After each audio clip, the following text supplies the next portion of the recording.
Welcome into the Solo Shot Sports Podcast. I'm your host, Dom Manna. Happy Solo Shot Saturday, everyone. And we have baseball this week. I'm not talking spring training. I'm talking regular season games that matter, as the Dodgers and Cubs are already over in Tokyo in preparation for the Tokyo Series games on the 18th and 19th. I cannot wait to wake up early in the morning for those ones. And you know what that means. The Major League Baseball season is right around the corner. It's time for the 2025 National League prediction episode. I absolutely love doing these. For those of you that haven't caught mine in the past, I go through all three divisions and I tell you, what order I think they're going to finish in, as well as, who's going to make the playoffs, who the award winners are going to be, and I try to give an X factor player for every team. Some of these X factors have been home runs by me. Some of them have been absolute swings and misses. Some of them about what I expected. It'll be really interesting to look back at this, at the end of the season and see what I got right, what I got wrong. But we have to start with the Champs division in the West. Very sorry to Rockies fans that have to deal with this division because, last year they went 61-101, finished in last place, 37 games back in the division. I think they're going to be in a very similar spot this year. But their X factor is Brenton Doyle. This is a guy who, 4-win season, 23 home runs, 30 stolen bases. If he can, ascend as a hitter, that's a franchise player for the Rockies for their next wave of, success with the Ezekiel Tovars of the world. Ryan McMahon is still kind of the older generation. But Brenton Doyle, Ezekiel Tovar, what can you get from Nolan Jones at this point as a post-hype guy? It'll be really interesting to watch. Brenton Doyle is the guy that I'm mainly watching over in Colorado. I know that, McMahon's a solid player. Tovar, kind of broke out last year. But Doyle's the one that's most interesting because he has Gold Glove caliber defense. His first 2 years in the league has won a Gold Glove. Went from, a 52 OPS plus to a 109. So if he can keep that pace up, he'll be at a 150 this year. I don't expect that, but I do expect him to be above league average. And maybe, if he gets to 120, that's huge. That is a real player, especially because OPS plus is park adjusted. So a 109 at Coors Field is probably closer to a 120 somewhere else. I think if he can have a 120 playing in Coors, that would be really, really special. They're going to finish in last, though, and probably have the least hope of any franchise in Major League Baseball right now. If you look at the rotation, it is all the same names. It is Herman Marquez. It is Kyle Freeland and Austin Gomber. And it's like, why don't they pay or trade for pitching? Why? They can't develop it. It's a tough ballpark. It's a tough ownership group. I feel for you, Rockies fans. I still have the Giants finishing in fourth. Last year, they're 80-82. I think they're going to be on the right side of 500 this year. They're going to have a winning record. The Giants added Willy Adames this offseason. I really liked that move. I wish they could have went out and got Pete Alonso. If they did, I might have actually had them in the mix to be in this playoff race. They still have a lot of good players. Heliot Ramos, Matt Chapman, became that superstar two-way player. Patrick Bailey is one of the best defensive catchers in baseball. A lot of people like Tyler Fitzgerald. I'm not as sold, but I think he can still be a very solid contributor. Jung-Hoo Lee came over from the KBO last year. Great bat-to-ball skills. Didn't see much else yet. Grandson of the Wind. Can he steal, 30-plus bases in this environment? Maybe. They're going to need him to. The pitching staff is where I look for the X factors on this team because we know what Logan Webb is. He's a down-ballot Cy Young candidate. He's an ace. Justin Verlander, we don't know what we're going to get at this point in his career. He's 42 years old. Jordan Hicks was a tale of two halves last year, transitioning from a reliever to a starter. And then there's Kyle Harrison, a guy who had big-time prospect pedigree, a guy who, had a really good fastball, but has been getting it by people, been getting hit hard, 4 ERA the last couple of years. I think he can take that next step this year, become the Robin to Logan Webb's Batman.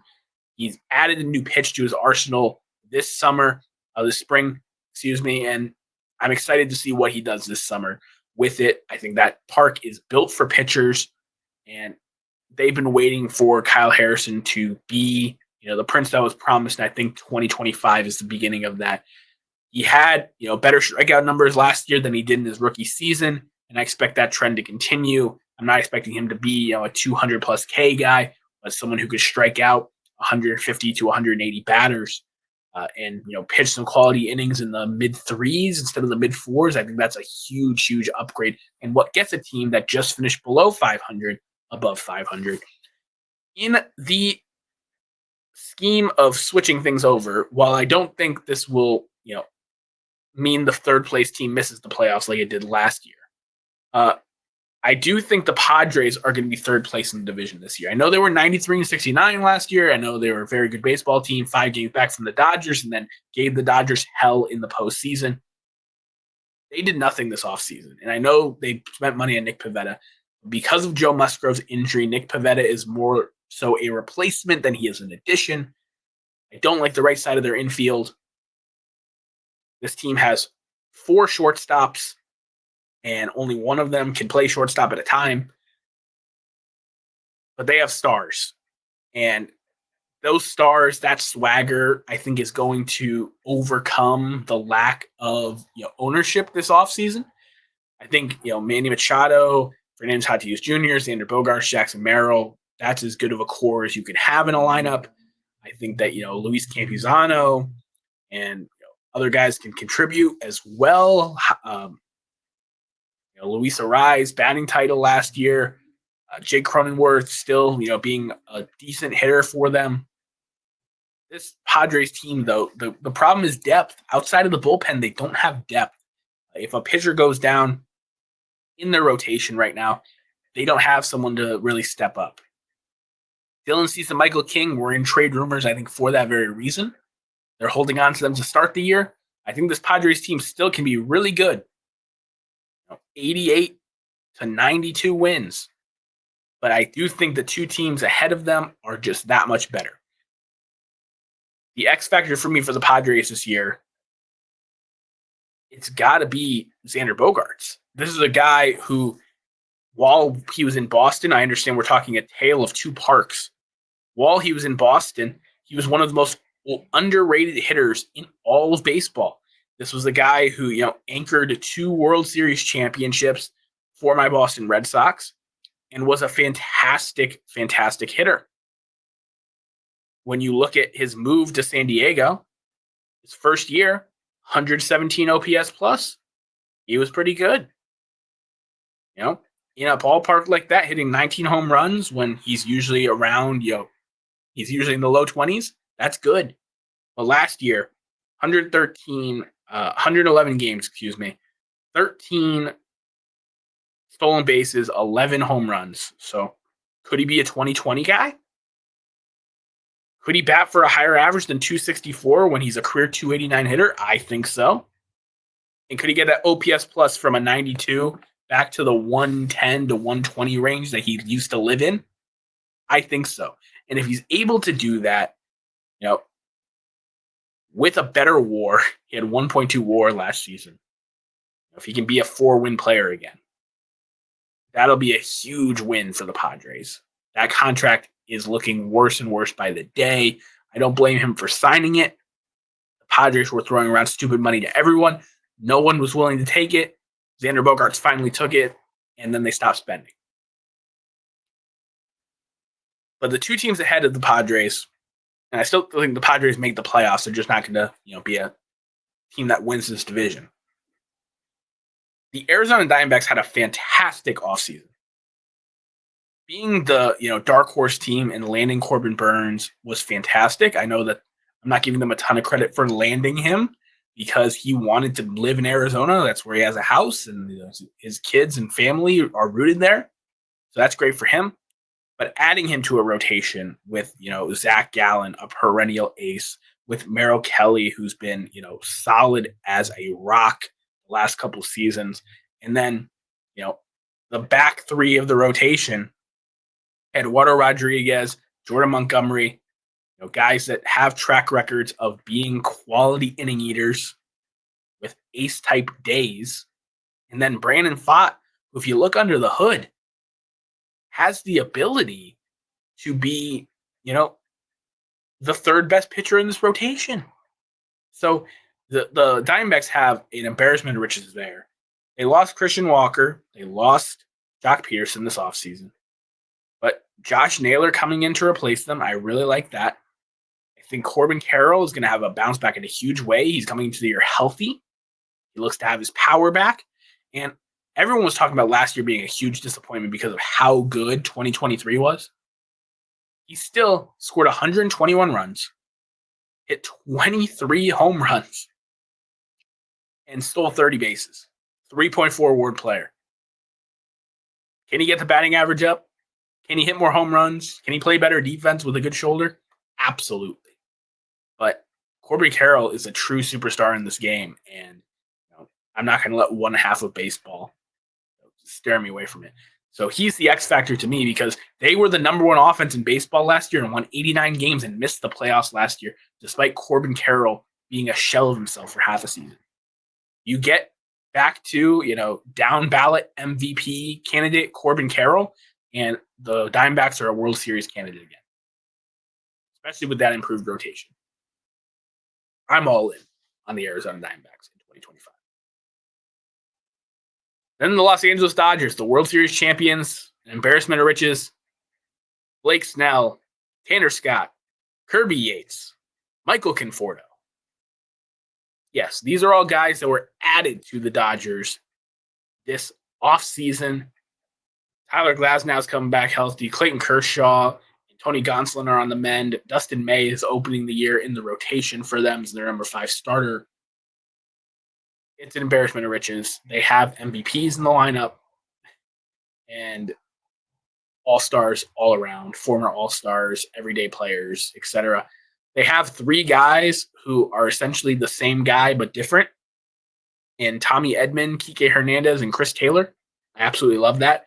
Positional versatility, guys who can hit above league average and play multiple different spots to fill in, and platoon different spots with your MVPs consistently at the top.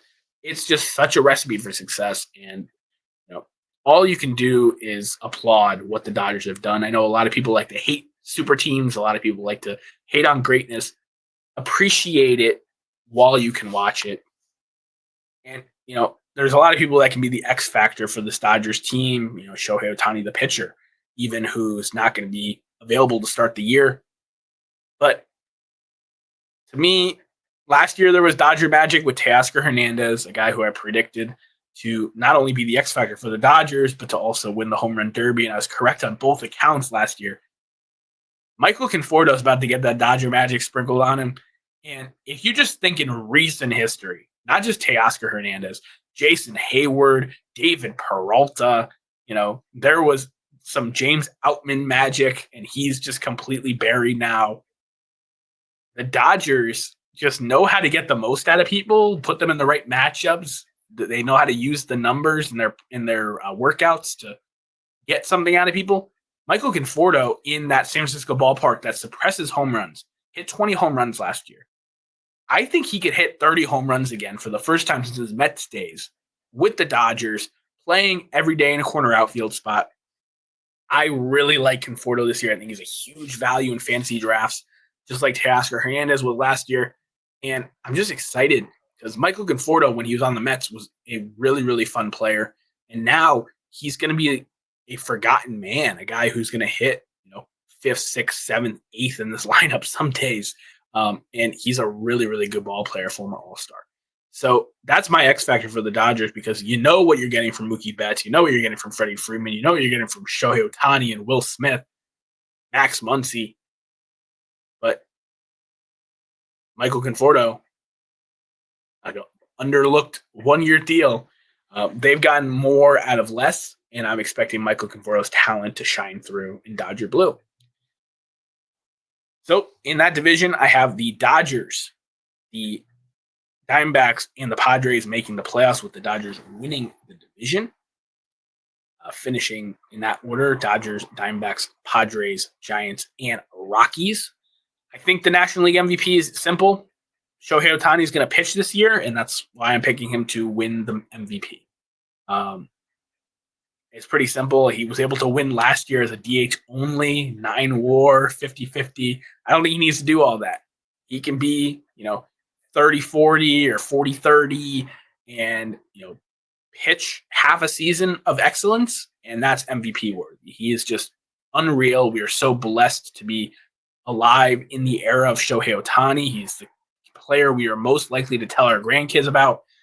If he comes to a ballpark near you, good luck getting tickets, one, but try to go. Try to see him. I know I never got to see him pitch live. I got to see him play with the Angels at Fenway a few times, and I am so, so blessed to have been able to see that. In the NL Central, last year, the Pirates finished last in this division, and I think that they are, very likely to finish there again. And it's just because of ownership. I mean, their pitching rotation, Paul Skeens has become, a Cy Young favorite and one of the faces of the game. Jared Jones looks like he has a ton of potential as well. Mitch Keller's a former All-Star. They got Johan Oviedo and Bailey Falter and Bubba Chandler to fill out the rest of the rotation. They got a lot of guys. Their lineup is just really lacking right now. O'Neal Cruz moving to center field. That's their clear X factor to me. This is a guy who has, one of the strongest arms in the league, hits the ball harder than anyone in the league. Now he's patrolling center field with his elite speed. Do I think his injury track record with center field is the best fit?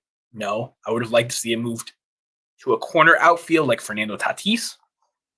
But he has the athleticism to play there. And, in fantasy, he will have the shortstop outfield eligibility, which is always fun as well. I can't stop drinking the O'Neal Cruz Kool-Aid, and I think that if the Pirates want to move up in this division, he has to play a full season to his full potential. Nick Gonzalez, Andrew McCutchen on the retirement tour. We'll see what they can get from the rest of this lineup. Tommy Pham is a little assassin. But this Pirates team needs to do more while they have these controllable arms at their disposal. Otherwise, they will be on Mariner watch for, just a disservice to a elite young rotation. The St. Louis Cardinals finished second in the division last year at 83-79. I have them finishing fourth this year, and I think it's mainly because of the vibes. They seem to want to rebuild, which is shocking because if you look at the Cardinals, Nolan Arenado, Wilson Contreras, Sonny Gray, and Ryan Helsley, their four most tradable stars, all still on the team. They did not sign a single marquee free agent this offseason. They want to let the kids play. And, Jordan Walker, before his injury, would have been, the clear X factor to me to see what he's finally got in a full season of at-bats. Nolan Gorman, Alec Burleson, Lars Nootbaar. These guys need to play. But I think Mason Wynn will take that next step to be the face of the franchise this year. And I think the real X factor, the guy that I expect to be, the biggest winner from this Cardinals approach is Ivan Herrera, the catcher, who in about half a season of games last year batted .301, was a 1.3 WAR player, OPS plus 124.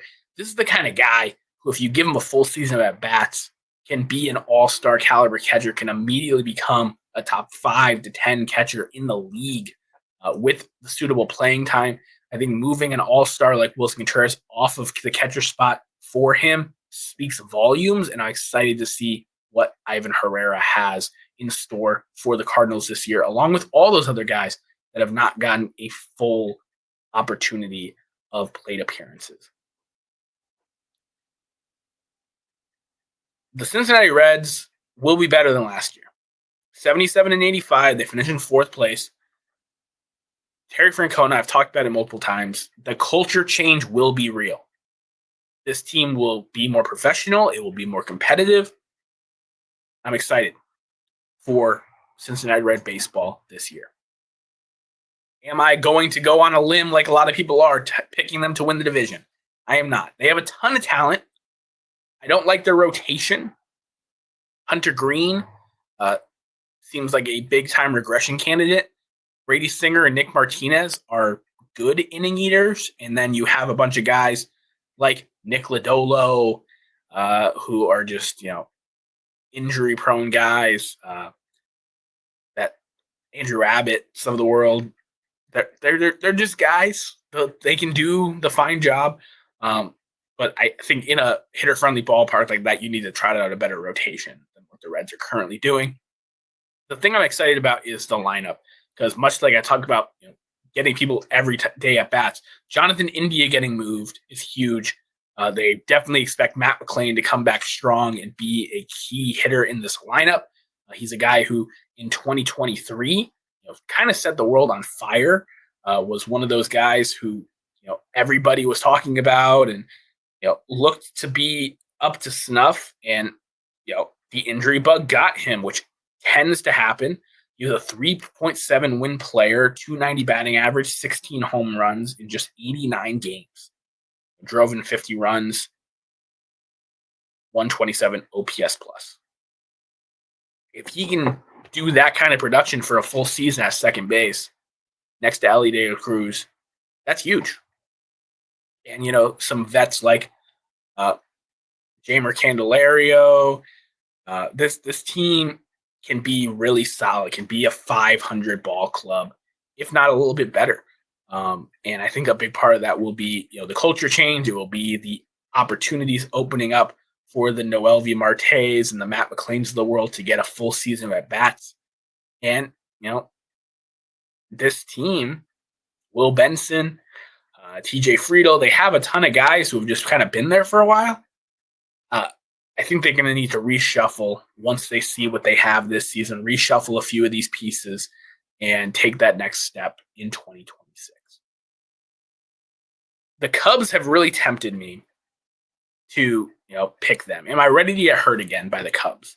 When they brought in Craig Counsell last year, stole him in division from the Brewers, and they had a better roster top to bottom than the Brewers, it seemed like a no-brainer to pick the Cubs to win the division.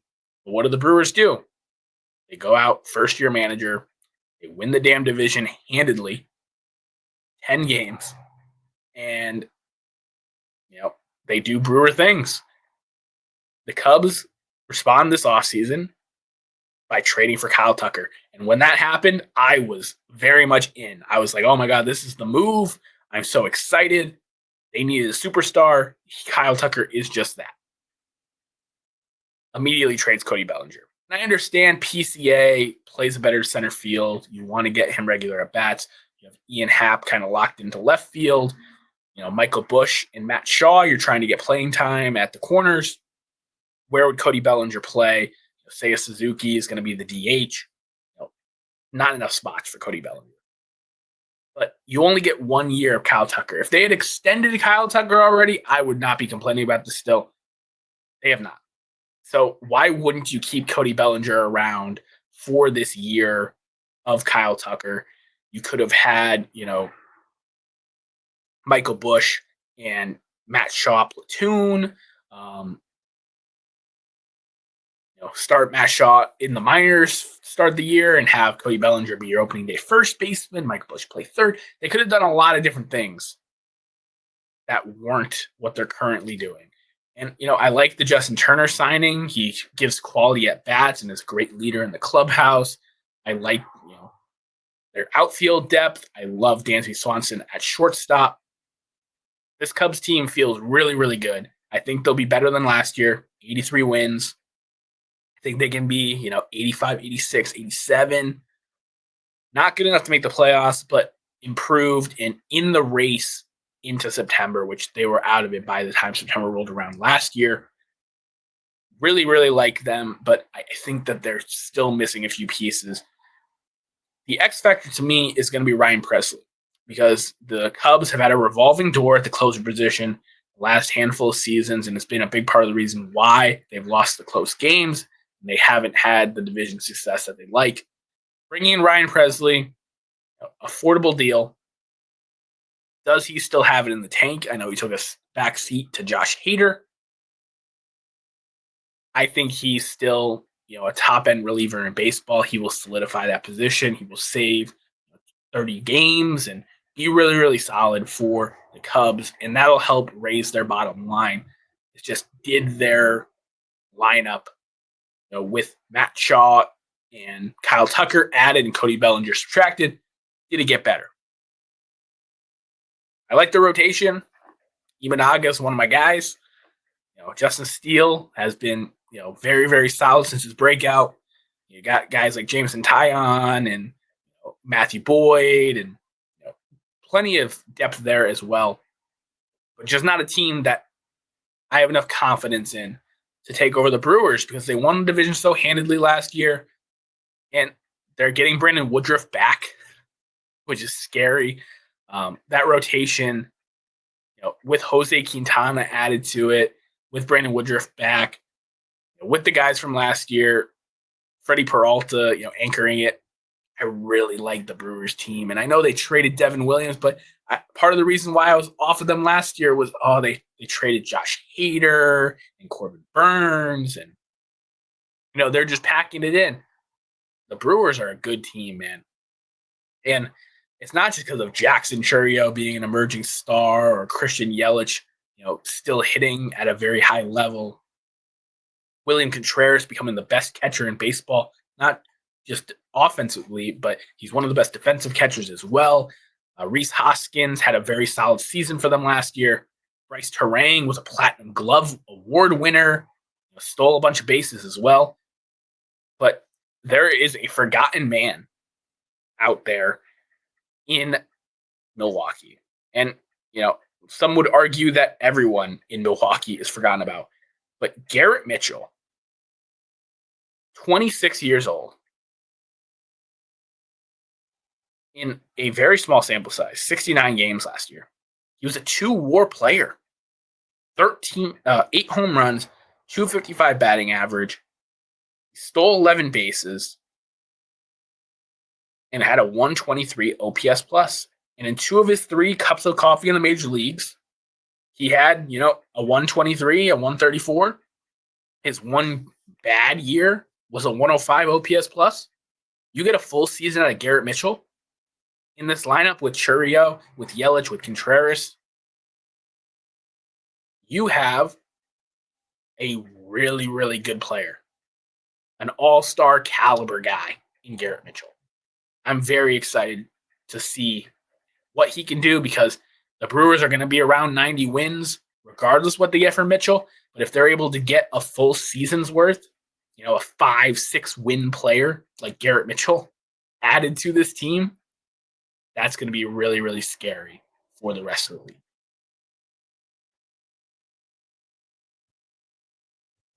And like I said, with the culture change, Terry Francona coming back from health issues, I expect him to win Manager of the Year this year. And, I think that when you look at the division as a whole, the Cubs are going to be better but disappointing still. The Brewers are going to be as advertised. The rest of the teams are going to kind of be in flux.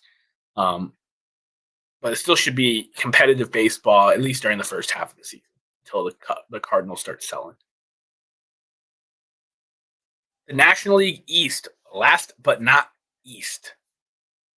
I was so in on the McMets last year. As many of you know, I was singing their praises and enjoying the entire run so much.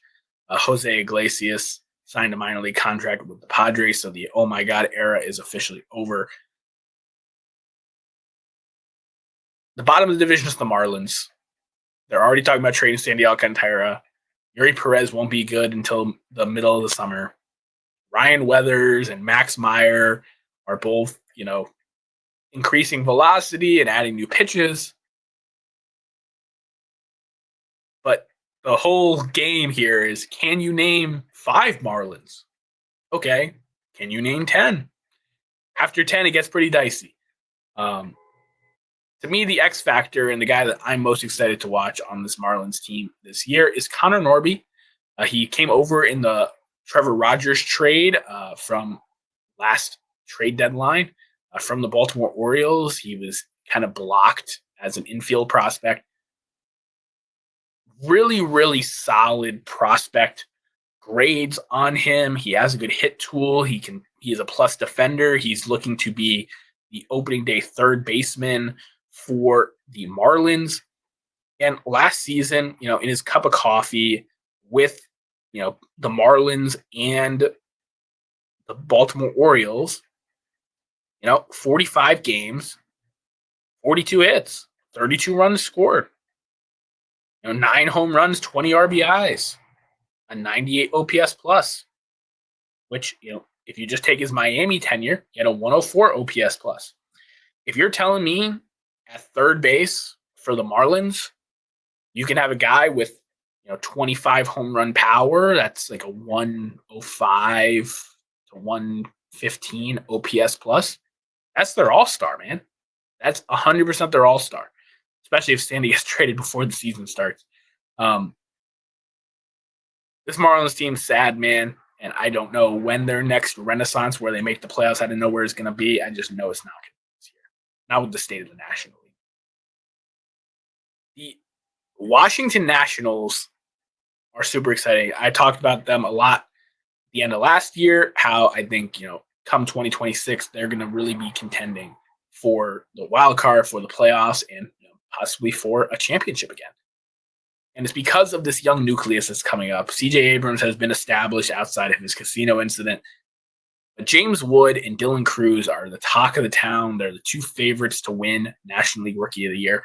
And I know a lot of people are going for Wood, and for good reason. If you're just talking a guy who can swing it, this is a guy who can immediately impact any lineup. In his short stint with the team last year, 1.1 WAR, 9 home runs, 264 batting average in 79 games, drove in 41 runs, did strike out a lot, 97 strikeouts, but a 122 OPS plus.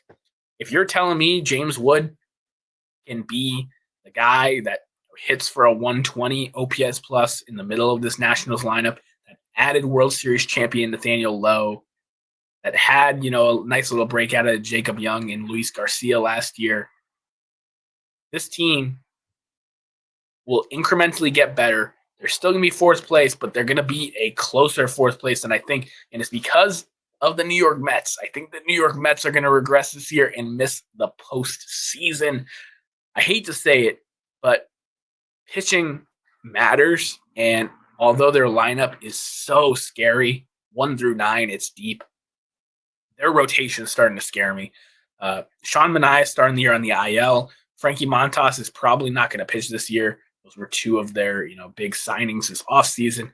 Clay Holmes, a reliever turned starter who's looked nasty this spring, is starting on opening day. Kadai Senga is an injury risk. I'm worried about what the Mets are trotting out there. I think the back end of their bullpen is improved by bringing back Ryan Stanek and by signing AJ Minter to go along with Edwin Diaz. I think their lineup, adding Juan Soto, one of the best players in baseball, it extends their contending window during the Steve Cohen, Francisco Lindor era by bringing in Juan Soto, bringing back Pete Alonso and Jesse Winker on one-year deals. I really like their lineup. But when you look at not only the pitching injuries to the starting staff, but starting catcher Francisco Alvarez is going to start the year on the IL because he's getting surgery on the hamate bone in his hand, which usually doesn't, affect them throughout the entire season. But a hand injury for a catcher is not ideal.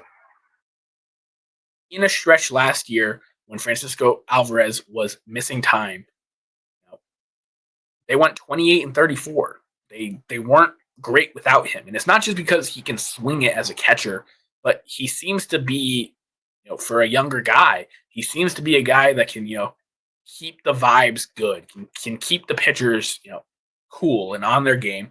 And now, Luis Torrens is going to get a shot. I know a lot of people that actually think that he should be splitting time with Alvarez. Now he's going to get the chance to be the guy. Um, he's been good in limited opportunity, but uh, much like Tyrone Taylor, I don't think he's a true everyday player at the big league level. This Mets team is still going to be fun. I'm going to enjoy the days where their offense puts up, 10, 15 runs with home runs from Lindor and Nimmo and Soto, Winker, Alonso. The list goes on and on. They're stacked offensively. I just think that the pitching is off to such a bad start. You don't have the starting catcher to go along with it to weather the storm. It's going to be ugly to start the year, I think, for the New York Mets. But I love their chances to contend, in this rest of Lindor contract while Soto is there as well. And think Alonso has a lot to prove too on this, basically 1 year deal. So the Mets have missing the playoffs, have them finishing closer to the Nationals than they have last year. And I think it's a 2-team race here. And I know a lot of people are going to stake with the Phillies, who won the division last year. 95 games were very, very good. But the entire Braves team, just fell apart last year. And you have to remember, before that, the Braves were right up there with the Dodgers in terms of World Series odds. They had such a nasty 2023 season that 2024, the expectations were sky high for the Braves. I had Spencer Strider as my Cy Young pick. A lot of people were picking Ronnie to go back-to-back MVP. Both of them hurt within the first month of the year. Both of them are going to slowly come along at the beginning of the season. But Chris Sale emerged back from the dead, won the Cy Young and the Triple Crown in the National League, immediately reticked his Hall of Fame clock. Him being at the top of that rotation scares me a little bit, but they have depth behind him. Not just with Strider coming back, but with Spencer Schwellenbach, who has a crazy hype train going for him. He's got a lot of pitches for a young guy. Grant Holmes as a 4 or 5 starter. Actually, I like him quite a bit. Ronaldo Lopez was a success story turn reliever from starter. Rafael Iglesias has been one of the best closers in baseball the last couple of years. And they brought in Jurickson Profar to the outfield while they wait for Ronnie to come back and, replacing Jared Kelenic and Brian De La Cruz and guys like that after the fact. They have a lot of potential, this Braves team. Michael Harris is coming back healthy. Ozzie Albies is coming back healthy. Austin Riley's coming back healthy. Sean Murphy will be missing time to start the year. But out of all their key contributors, Sean Murphy is not the one that makes the offense go. Having Ronnie, Matt Olson, Ozzie, Austin Riley, Profar, Harris, all those guys in the lineup, they're going to be a tough day for everybody. And they have guys on the mound that can shove it as well. I really like the Braves to win this division over the Philadelphia Phillies. And the Phillies will still be good. Don't get me wrong. I have a feeling this is going to be a really tight race. And the Braves are probably going to be, a 93, 94 win team. And the Phillies are going to be, a 90, 91 win team. But the Phillies, talking about depth in the rotation, Zach Wheeler, one of the best pitchers in Major League Baseball. Aaron Nola, absolute stud innings eater. Christopher Sanchez broke out last year and, has a new pitch this offseason. Traded for Jesus Luzardo. Taijuan Walker still on the squad. Ranger Suarez was an all-star last year. They have depth there. Their bullpen has a lot of good names. Their lineup is the same kind of core that they've been competing with lately. Harper, Trey Turner, Kyle Schwarber, Nick Castellanos, Alec Bohm, Bryson Stott, JT Real Muto, Brandon Marsh, a lot of quality guys. And I'm excited to see what they have in the tank. They've progressively gotten worse each season, going from, losing the World Series, losing the NLCS, losing the NLDS. They might lose in the wild card round this year and make it, a complete trend. But this Phillies team, it's very make or break this year. And I think in terms of the regular season, they're going to break a little bit. I think Harper's prime, this configuration, whether it's Rob Thompson's leadership or the lineup, it's not getting it done. And I feel for Bryce because they're going to make the postseason, but they should be World Series favorites. And right now, I just don't feel like they are. That being said, though, there is a pitcher on that staff that I just said. Zach Wheeler is one of the best pitchers in baseball. He was ranked by the Shredder on MLB Network as the best pitcher in Major League Baseball. But he does not have that elusive Cy Young award. And if you look at Zach Wheeler's career, started off slow. He was traded as a top pitching prospect from the Giants to the Mets for Carlos Beltran. 35.2 WAR at 34 years old. 103 wins to 70 losses, a 3.34 ERA. Career ERA plus of 119. Last season, a 158 ERA plus, a 3.13 FIP, 224 strikeouts. He was just money, man. And 16-7 record, 2.57 ERA, 6.1 WAR. That's a Cy Young a lot of years. And he's in the back half of his prime here. This is going to be one of his last real chances to go get it. And I'm hoping for his career that he's able to, check that box. Because there's a lot of pitchers like Zach Wheeler who were one of the best in the game, but never got the hardware, and people forget about them. And I don't want people to forget about how good Zach Wheeler is, not just in the regular season, but in the postseason. He's been money too. So Zach Wheeler is my National League Cy Young pick. I know a lot of people are going Paul Skeens. If I had a choice between Paul Skeens and the Field, I would take Field. Zach Wheeler is the second or third highest odds right now, and I'm picking him more so because I hope that he gets it, as opposed to using some crazy breakout stats to pick the crazy Cy Young winner like Chris Sale was last year. That the Cy Young award is so hard to predict because pitchers, with the way the game works today, get used in so many different ways. Get rocked and their ERA tanks. They get hurt because of the pitch clock and the throwing motion and the velocity and the movement. Zach Wheeler has been, Mr. Consistent, has been one of the best pitchers in the league since joining Philly. And I'm very, very excited to see him hopefully win that hardware here in 2025 for a very good Phillies team. Here at the Solo Shot Sports Podcast, we throw back down the third base line to this date in baseball history. March 15th actually had quite a bit of options for, a kind of a weird time of the year. But there was one story that really stuck out to me, and it was on this date in 1945. Bert Shepard, who was a one-legged pitcher, had a successful tryout with the Washington Senators. And if you've never heard the name Bert Shepard, don't worry, I had not either before this. Bert Shepard was gunned down as a fighter pilot on his 34th mission. His life was saved by a German soldier, but they had to amputate his leg. Purple Heart recipient, American hero. Comes back home, and he tries to, pitch. He tries to go out and pitch for Major League Baseball. He impressed Senators owner Clark Griffith so much with how well he looked that he got the pitching coach job. And during the 1945 season, in a pinch, when the Senators needed a spot start, he stepped in. And not only did he, throw 5 1/3 innings of one-run baseball, but he did it against my Boston Red Sox, and I'd never heard this story.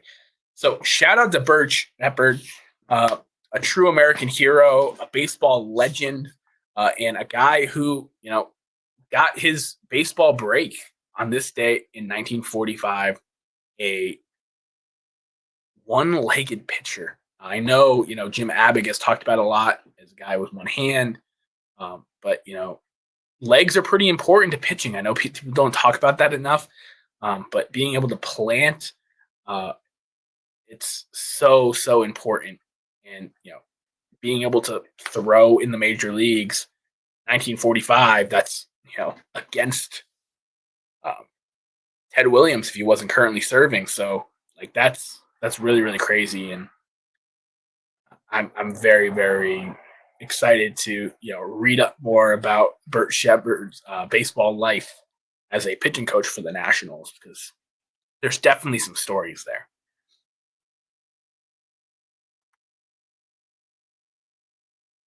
Appreciate each and every one of you for spending your Saturday with me. I know this is a longer one than normal. These prediction episodes usually are. That's why I split them up between NL and AL.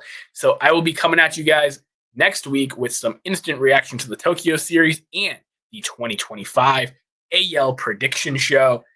Appreciate each and every one of you for watching. If you like the show, make sure that you like the video here on YouTube and subscribe to the channel if you haven't already.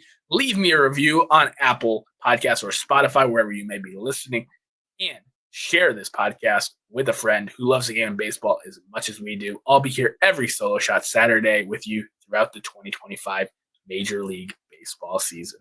I'm Dom Anna. I'll catch you guys next week.